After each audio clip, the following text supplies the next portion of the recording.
Olá, meus queridos alunos do 9201, né? Estamos aqui no segundo bimestre para mais uma aula de história, né? E eu queria falar um pouco do nosso primeiro habitante do Brasil, né?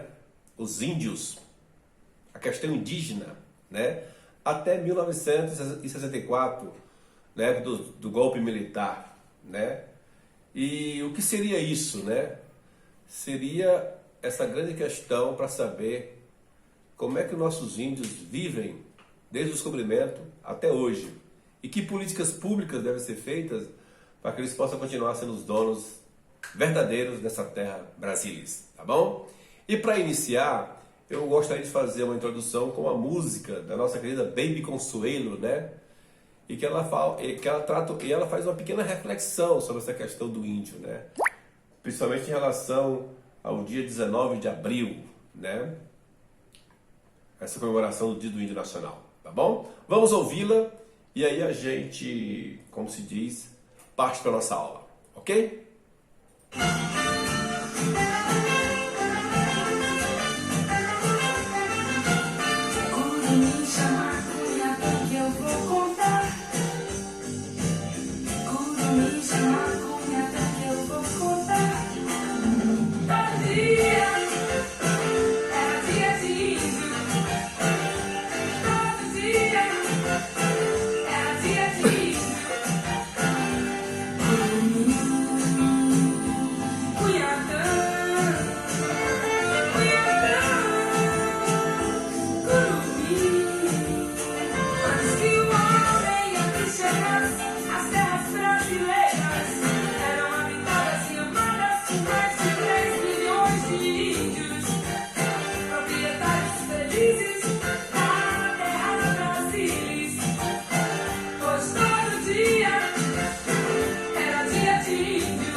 E agora ele só tem, gente, o 19 de abril. Essa música de Baby Consuelo é uma musiquinha alegre e tem uma análise crítica, né? Que ela fala quando o homem branco apostou na Terra, né? Que tinha 3 milhões de pessoas. Tinha mais, né? Historiadores falam que chegava a ter 5 milhões de índios. Hoje não passa de 893 mil, né? E morreram muito, né? Porque com a chegada do homem branco, o sistema imunológico indígena ele não aguentou, né? Tifoide, febre amarela, né? Sarampo, rubéola, doenças que o organismo dele não conhecia e que eles não eram imunes, né? Para aguentar. E também a questão da escravidão, que eles foram vivos da escravidão durante 300 anos, né? E eles também tiveram problemas de ser mortos, né? Porque os índios, eles se revoltaram quando tiveram várias guerras, né? Lembra da Confederação dos Tamoios lá? Teve várias revoltas dos índios contra o homem branco, né? Porque eles, não era porque eram selvagens, que queriam defender a vida deles ali, né? E muitos foram domesticados, catequizados, né? Mas muitos conseguiram resistir. Foram mortos, ou por uma questão biológica, né, de doenças que não eram imunes, e por uma questão também de bala, né? Fogo e bala, como se diz na gíria. E até hoje tem uma grande polêmica, as terras indígenas vivem sendo invadidas por grandes fazendeiros, né? Plantadores de soja, latifundiários, né? Que querem aquela terra para desmatar e fazer plantio, né? Então o problema indígena no Brasil ele é grave até hoje, né? E ali no Mato Grosso, né, tem índios que vivem passando fome, desnutridos mesmo por isso. Então essa questão indígena precisa ser olhada com muita sensibilidade, né? Porque o índio, na verdade, é o dono da terra, né? E tirar que o índio, que todo dia é dia de índio, né? Porque vivia livre, né? Cunhatã, né? Curumirim, criança, né? Ela pega uma expressão que tem no livro Macunaíma, né? E aí também curumim, que é criança, né? Que brinca, que diverte, que caça, que pesca, que toma banho, né? Aí perde tudo isso, né? Com a chegada do homem branco. E foi assim no resto do mundo, né? Quer dizer, todo mundo, os Estados Unidos, a Argentina, né? Exterminaram as suas populações indígenas, né? O Brasil, por uma questão continental, ainda resistiu muito, mas é muito pouco, né? 5 milhões para menos de 1 milhão hoje, né? e a maioria estão aculturados ainda, não é o índio original, né? Tá certo? Perdão. Então, gente, essa questão do índio começa em 1891, né? E durante o início da República houve um projeto para tornar os índios em nação livre e autônoma dentro dos estados.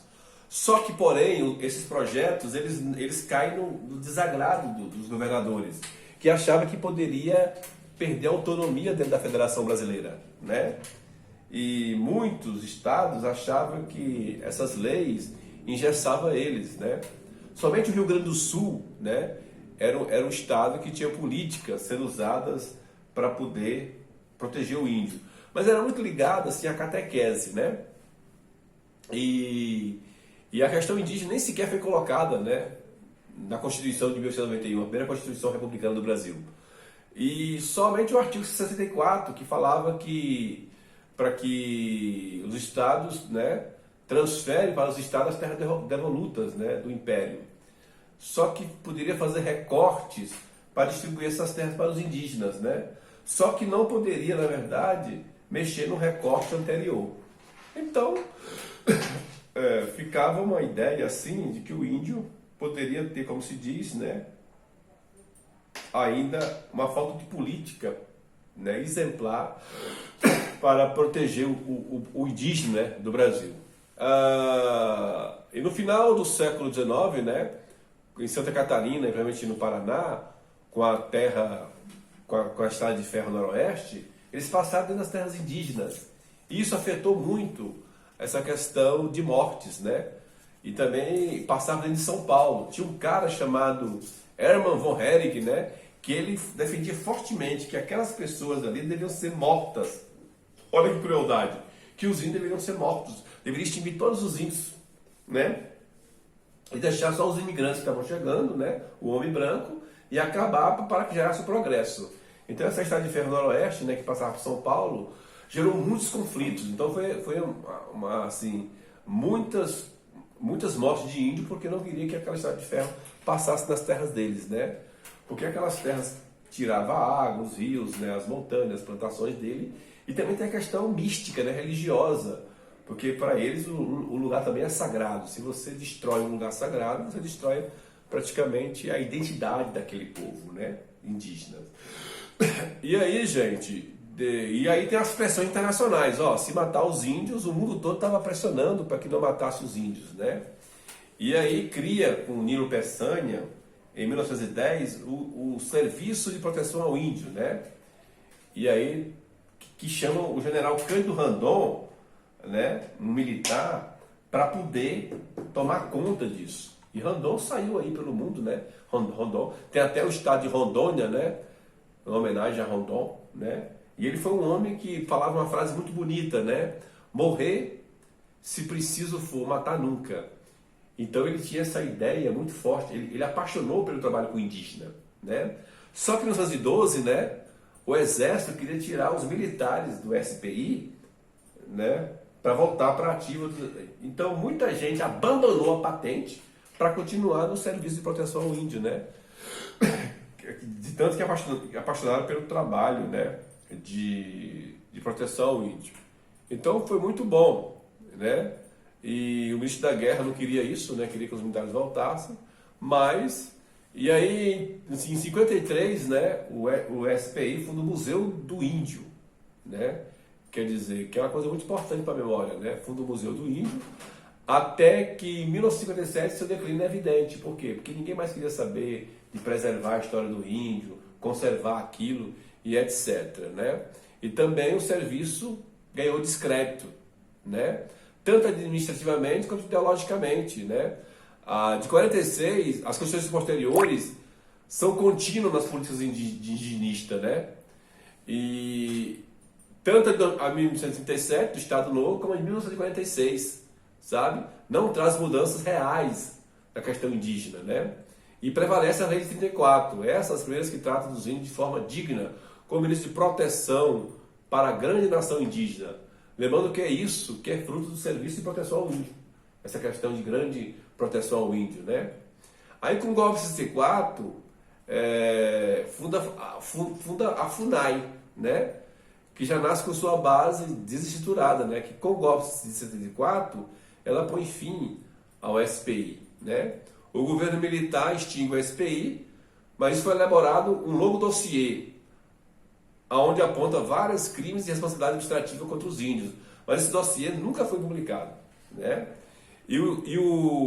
O fim do SPI também é marcado pela perda de seus documentos, quer dizer, destrói tudo, né?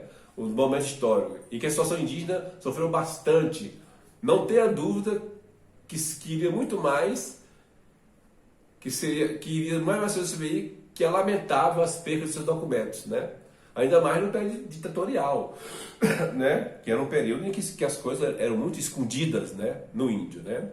Enfim, os militares fundam a FUNAI, Fundação Nacional do Índio, né? Tutela os indígenas, né? Ela que é responsável por entrar nas tribos, ela é que cuida do índio mesmo, em todas as questões políticas, né? De médico, de terra, de questão cultural, né? De preservação diária, né? A função da FUNAI era acabar de vez com os problemas indígenas, de consertar os estragos e afastar os maus intencionados que estavam, né, presentes nos últimos anos do SPI. As políticas indígenas do período militar não vão além daquilo que possamos esperar nesse momento da nossa história, né? A União entende que todas as terras indígenas são propriedade do Estado, né? Quer dizer, uma tutela, né? Quer dizer, ninguém pode mexer, são terras do Estado, né? Em 73 é elaborado o Estatuto, né? Documento em que é usado até os dias atuais. Houve já projeto para mudança da atualização, né? Das terras indígenas. E trabalha há 40 anos, né? Para que o Estado, assim como o órgão, ele fica assim, despreparado e incapaz de solucionar os problemas do índio, né? A FUNAI. E agora com o governo atual, que é um governo militar e que não gosta de índio, né? Fica muito mais difícil ter uma política de proteção realmente ao índio, né? E para lembrar que militar, tirando Rondon e as primeiras pessoas que fundaram o Serviço de Proteção Índio, elas, na verdade, não são preocupadas com os indígenas, né? Na ditadura militar, gente, morreu mais de 8.600 mil índios, né? Através de doenças, né? Ou de morte mesmo, de conflitos, de matar índio, de torturar índio, né? De erradicar índio de áreas que viraria para garimpo, né? De construção de hidrelétrica, né? De grandes plantações de terra, né? De ocupação das transamazônicas, né? Quer dizer, imagina só a falta de uma política pública, né? Para o indígena. Então, até 64, gente, nós temos esse quadro. É claro que vai mudar muito, né? Com a Constituição de 1988, que garante a preservação das terras indígenas, né? Só que, infelizmente, aí o que a gente vê é invasão de terra indígena, é desmatamento, é morte, é ataque aos índios, né?